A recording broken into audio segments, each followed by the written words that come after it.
Всем здорово, за микрофоном Наемник. В этом видеоролике мы будем обозревать игруху Mini Days Rebirth. Напоминаю, что данная игра, данный проект это продолжение вселенной Mini Days. Поэтому, если что, если вас интересует вся тема с Mini Days и так далее, и вам уже надоела вторая часть, либо же первая, вы хотите что-то новое опробовать, либо же посмотреть, то переходите по ссылке в описании и скачивайте данный проект. Для тех, кто не знает, как же скачать. Итак, переходите вы по ссылке в описании, нажимаете скачать.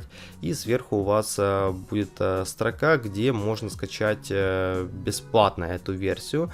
Нажимаете на нее и далее выбираете, какое же устройство вы желаете скачать данный проект. Ну, наконец-таки мы дождались выхода релиза альфа-версии данного проекта, которую мы вот сейчас держим в руках, а точнее я.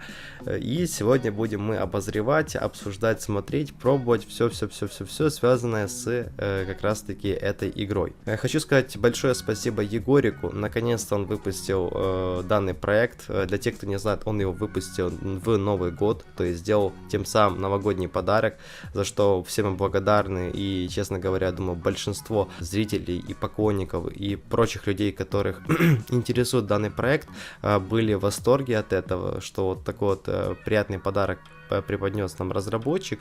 Ну, ладно, все, хватит, давайте уже смотреть. Итак, ну что ж, давайте посмотрим, что же у нас на главном менюшке. Ну что ж, итак, у нас кнопка настроек пока что не работает, давайте нажмем тогда кнопку играть.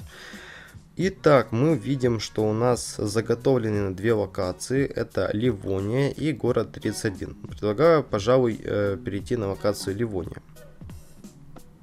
Итак, сейчас перед вашими экранами выглядит полноценная карта вот этого места, города, локации. Это чтобы приблизительно вам продемонстрировать, как же планировалась или же планируется или так далее сама эта локация. Вот в таких она огромных масштабах. Добро пожаловать в креативную версию игры. В этой версии ты сможешь обработать все, что позволяет тебе это меню. Чтобы снова вызвать это меню, нажмите на кнопку слева вверху. Это меню позволяет тебе призвать объекты, которые ты захочешь. Призванные объекты появляются на месте игрока. Ничего из призванного не сохраняется при перезаходе в игру. Чтобы начать веселый режим, нажми на 3 стрелочки ниже. Ты всегда сможешь вернуться к этой странице. Итак, нажимаем на 3 стрелочки. Насколько я понимаю, это у нас получается страница того, что мы можем на данный момент заспавнить. Это у нас строка для того, чтобы вписать, что нам нужно, то есть по бырику найти что-то. А это у нас страница, чтобы удалить объекты, которые мы заспавнили. Так, и у нас еще одна страница, чтобы ускорять время. Слушайте, это интересно. Я думаю, что у некоторых людей, которые только-только скачали эту версию, они сразу не понимали, как же выйти с этой менюшки. Для тех, кто не понимает, не знает, я особо не вчитался в то, что написал тут наш разработчик. Если что, сверху слева есть у нас иконка персонажа, такая вот в виде единорога. Нажимаем на нее и все. И у нас эта панелька пропадает. И тем временем почему-то меня атакуют зомби, нужно, пожалуй, уйти. О, нифига себе. Так, ну вроде бы как я разобрался с противниками, давайте начнем уже обозревать. Так, что мы можем сейчас увидеть? Первое, то что присутствует кнопка прицеливания, то есть мы можем выбрать условно жертву, ну и вот у нас кнопка боя выглядит в виде пока что такой точечки. Ну давайте опробуем его. Ну слушайте, наш персонаж достаточно неплохо дамажит зомбаря по 14 урону, не знаю, это где-то у этого зомбаря где-то около 100 с чем-то хп было. Вот этого мы тоже берем на фокус и начинаем бить. Да, слушайте, по 12 урона. Видно, что еще система брони работает. Это уже очень сильно все хорошо. Так, ну что ж, давайте теперь будем рассматривать более подробно, что у нас и как у нас. Итак, давайте перейдем в самую интересную часть. Это на данный момент инвентарь. Самая нашумевшая часть этого проекта, это как раз таки инвентарь, потому что он выглядит очень интересно. То есть, мало того, что, скажем так, визуальная часть инвентаря отличается кардинально от той, что мы видели в оригинале, оригинале, так еще и мы можем, скажем так, делать такие действия, которые мы также не можем выполнять в оригинале. А если что, я говорю про первую часть. Ну, первое, что мы можем заметить, это то, что у нас очень-очень много разных всяких значений, как это вам даже правильно сказать, много разных характеристик. Само собой, ХП, то есть здоровье, голод, жажда, броня, температура. И также у нас добавлена новая механика. Это как раз таки зараженность радиацией. Я думаю, что те люди, которые играли во вторую часть, прекрасно понимают, о чем я говорю. Пока что непонятно, будет ли это работать, как и во второй части. То есть мы будем приходить в какую-то область локации, либо же на какую-то локацию, где как раз таки будет радиация. Или что это такое. Я, честно говоря, пока что даже во второй части до конца не понял. Это радиации, либо же какие-то химические вещества, которые там выдают газы и так далее. Ладно, давайте не про химию, к этому мы еще придем. Итак, ну что ж, видно, что получается у нас изначально присутствуют две ячейки, это как раз таки рука и, я так понимаю, отдельная ячеечка для инструмента. Интересно. Также у нас присутствует ячейка для пистолета и для какой-то винтовки, либо же автомата и так далее. Также мы можем заметить, что у нас по стандарту, по дефолту у нас есть место для шапки, для жилета, для тела, штаны, ну и само собой рюкзак. Ну, слушайте, пока что выглядит уж слишком круто, слишком много-много всего можно одеть, носить и так далее. Так, наш персонаж хочет купить. Насколько я понимаю, у нас получается в этом режиме нельзя умереть. Давайте возьмем яблок, поедим. Так, давайте посмотрим, что же у нас тут написано, как описание яблока выглядит. Итак, пока что у нас в таком виде выглядит описание. Яблоко, количество 1, выглядит питательно, может даже и вкусно. Хорошо, выкинуть. Так, и что же у нас здесь такое? А здесь у нас потрошки, насколько я понимаю, 9/19 вроде бы калибр или какой-то. Информация. Да, это 9/18. Так, ну что ж, давайте перейдем теперь дальше все же обозревать, что же, где же мы и так далее. Насколько я понимаю, в таком вот небольшом городке, уже заранее приготовленном, где как раз таки в зданиях разложен разный лут. Курточка. Давайте оденем ее. Так, курточка у нас автоматически одевается на персонажа и дает нам, получается, тепло, ну и также дополнительную ячейку. Давайте прочитаем, что же в этой курточке. Так, количество слотов такое-то, прочность такая-то, согревает на 4 единицы, вмещает в себя один предмет. То есть количество это сколько занимает сам предмет. Ну, в общем-то, у нас получается пока что коротенькое описание каждого предмета, насколько я понимаю. Пока что не было какого-то особого акцента на то, чтобы максимально как-то описывать какие-то предметы. Так, ну, давайте кое-что попробуем. Я не знаю, правда ли это или нет, но давайте сейчас посмотрим. Так, выкинем патроны и возьмем куртку в руки. Оу, нифига себе. Да, это оказалось правда. Реально, получается, как раз таки в этом проекте, что некоторые игроки и ждали, это то, чтобы брать разный вид одежды в руки, в рюкзак и так далее. Ну, слушайте, я думаю, что вот эта новость очень порадует некоторых игроков, то, что наконец-таки можно будет какую-никакую одежку брать в руки. Не знаю, точно ли это можно любую брать, но будем смотреть дальше. И тем временем у нас как раз таки ночь началась. Но я предлагаю немножечко отмотать этот неприятный момент наперед. Давайте все же применим функцию X8 и посмотрим, как же это будет все проходить. Ну да, видно, что время проходит как раз таки ускорено в X8. Так, еще плюс к этому всему наш персонаж также ускорен. Думаю, что уже 5 часов хватит, уже плюс-минус светло. Мы нажимаем применить, и да, теперь все нормально. Опа, нашел, получается, головной убор. Это у нас мотоциклетный шлем. Давайте его оденем. Кепочка. Давайте пока что... Я думаю, пачку риса съедим, а кепочку возьмем. Да, кепочку также можно брать, головной убор также можно брать, получается, в руки. Это прикольно, это новая механика. Это очень все хорошо. Опа, и штанишки, спортивные штаны. Давайте их также оденем. Так, они дают нам дополнительный слот.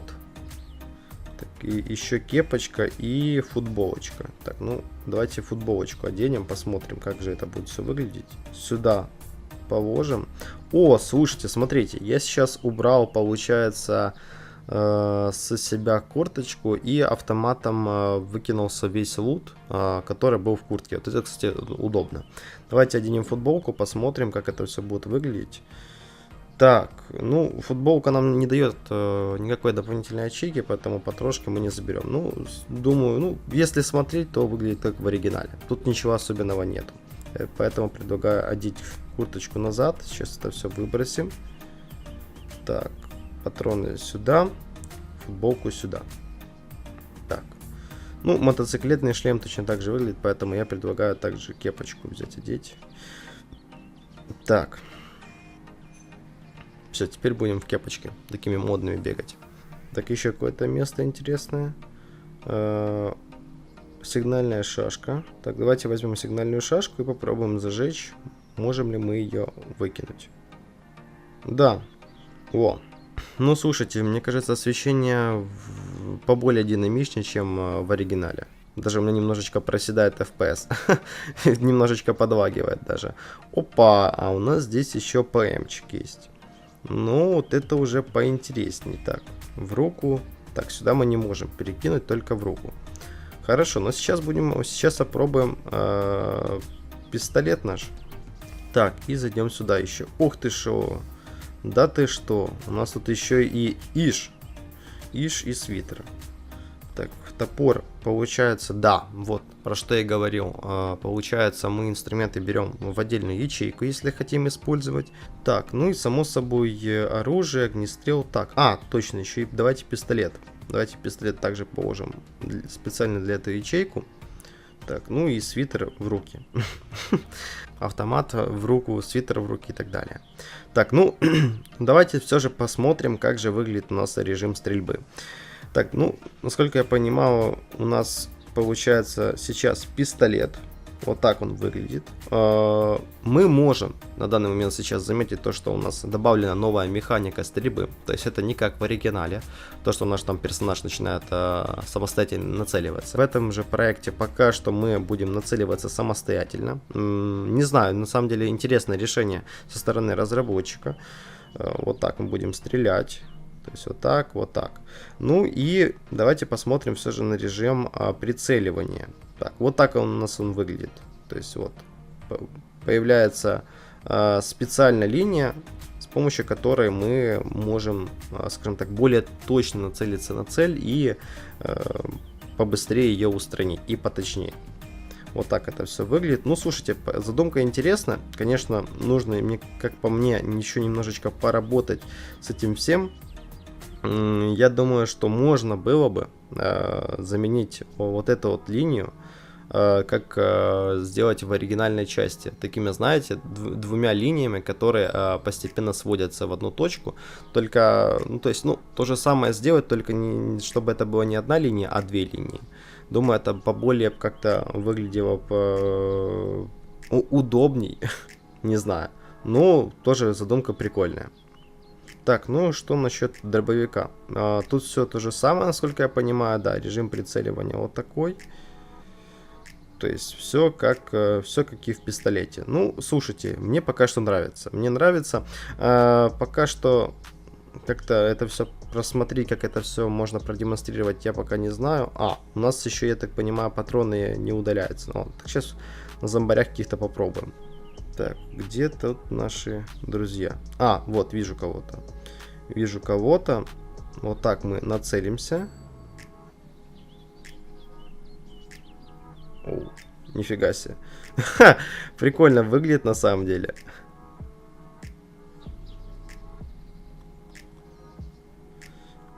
Режим перезарядочки. Давайте вот так вот убьем. Ага. Все, убили. Не, ну слушайте, мне, честно говоря, понравился вот этот режим стрельбы. Конечно, мне кажется, что здесь лишнее это, когда персонаж начинает стоять на месте. потому что это немножечко подтормаживает процесс боя, и он на самом деле очень сильно мешает. Не, ну слушайте, я, честно говоря, блин, классно придумал разработчик, дал нам возможность самостоятельно нацеливаться на врагов. Это, мне кажется, как раз таки, ну, не хватало некоторым игрокам оригинальной части. Так, давайте посмотрим, кто-то еще у нас есть. Кто-то еще кто-то. А, нет? Нет, пожалуй, никого нету. Итак, ну что ж, решила не задерживаться на одной локации постоянно, поэтому мы перешли в город 31. Вот так этот город пока что выглядит, вот так вот, такая вот большущая, огромная локация. Ну и после того, как мы заспавнились, мы сразу же появляемся возле машины, где как раз таки также есть одна очень интересная механика, которой нету в оригинале. Итак, чтобы перейти в машину, нам нужно нажать «Взять» и появится иконка «Сесть в машину». После чего мы заходим и вуаля. Ну, скажу так, много чего интересного, что я пока что вижу, это у нас спидометр, который у нас нет в оригинале, ну и также кнопка, если не ошибаюсь, сразу говорю, я не какой-то там машинный эксперт и, в общем-то, в области машин и прочего не разбираюсь, вроде бы это называется ручник. То есть у нас есть две кнопки, это вперед-назад, еще две кнопки, это влево-вправо поворачивать, ну и также у нас есть отдельная кнопка для торможения. То есть в оригинале мы тормозили кнопкой назад, ехать, а здесь у нас прям отдельная кнопка, чтобы тормозить. Вот это, кстати, интересная задумка. Вот так у нас разгоняется автомобиль и, слушайте, ну, неплохо гонит. Итак, ну что ж, давайте теперь перейдем к части спавна Лутецкого. Что же мы можем заспавнить? Итак, открываем менюшку. Первое, что мы можем заспавнить, это получается airdrop. Airbox, airdrop, я думаю, всем это понятно. Давайте сейчас попробуем понемножку заспавнить по одной штучке. Будем на это все смотреть, обозревать. Ну что ж, вот это все те предметы, все те объекты, которые мы сейчас можем добавить на данный момент. То есть это какие-то разные кустики с ягодами, без ягод, разные виды, насколько я понимаю, поломленных, разломленных кораблей, лодок и так далее, которые у нас были взяты с оригинала, колючая проволока, которая стоит горизонтально и вертикально, ну и само собой airdrop, чтобы что-то открыть, взять и посмотреть. Вот такие у нас на самом деле предметы. Теперь небольшая информация о проекте. Думаю, что многие люди уже распробовали альфа-версию с ног до головы и заметили немалое количество багов.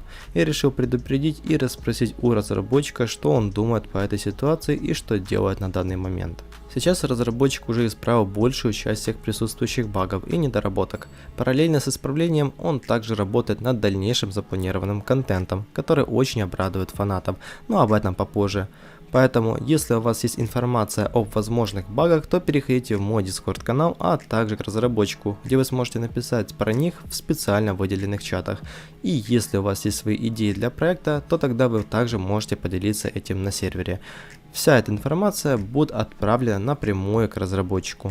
Вот такая сейчас ситуация. Если вы хотите узнать новую информацию о проекте, то тогда не забывайте писать это в комментариях. Ну а также не забывайте оценивать видео, потому что комьюнити это главная часть любого проекта, и без него ничего бы не было. Ну что ж, вот такое видео получилось. Не забывайте писать свое мнение в комментариях и делиться этим видео с другими. А за микрофоном был я, Наемник. До скорого!